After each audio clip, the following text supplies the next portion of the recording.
start with her normal skin This one tone, is interesting. that I remember as a child, and then towards the end of the video will be her more current, so you can see what that looks like. I'm the daughter of a black comedian being black, and I missed out on a lot of things that daughters got to do with their mothers growing up, such as going in and using their beauty products. Every time I try to go in and use her lotions, because you know how moms have a bunch of different scents and stuff a lot all the time, I never could. And it turns out it was because my mother was using a lot of skin lightening creams. You know what a skin lightening product is? It's basically a product that's designed to lighten the skin by blocking melanin production with different types of chemicals. When I confronted her about it, she said it wasn't a big deal because she'd been using it for years and she wasn't going to stop no matter how I felt about it because she didn't like herself and she was allowed to make any kind of changes that she wanted, which is valid but also really sad. When I was younger, it made me feel like there was something wrong with darker skin tones because my mom was trying so desperately to change it.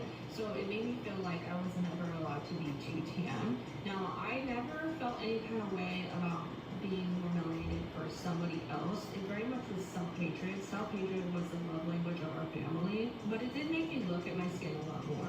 My mom would run smear campaigns on me. She would go to my friends, my parents' friends, my siblings, family, strangers, anyone. It didn't matter, just as long as she could have their audience. She would make up stories about me, or if something bad happened between us, she would go and try to tell people first. Similarly, if she saw that I was having a strong connection with somebody, she would insert herself into that person's life so that she could share with them negative stories about me. So, for example, if it was a romantic interest, she would share with them stories about my exes. And that did a couple of things. It isolated me, so I didn't have any support system outside of her. So when it came to the abuse, I had no choice but to accept it because I had nowhere else to go. I also developed anxiety around meeting new people because a lot of the time when I did meet someone new, they would look down on me or try to hold me accountable for things that I didn't do because of conversations that my mother had with them.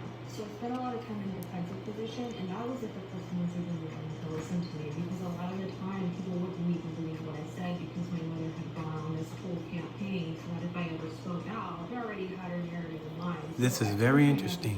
I just, it wasn't even worth it. Did my mom try to Her mother hated her skin No, tone. my mom tried to lock me away a lot.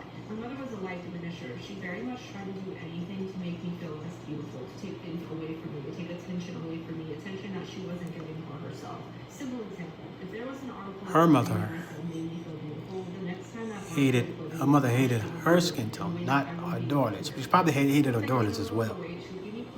But this is interesting to listen to. I wonder how those biracial kids feel about having a mother black or father black, or a father white or a mother white. Interracial kids.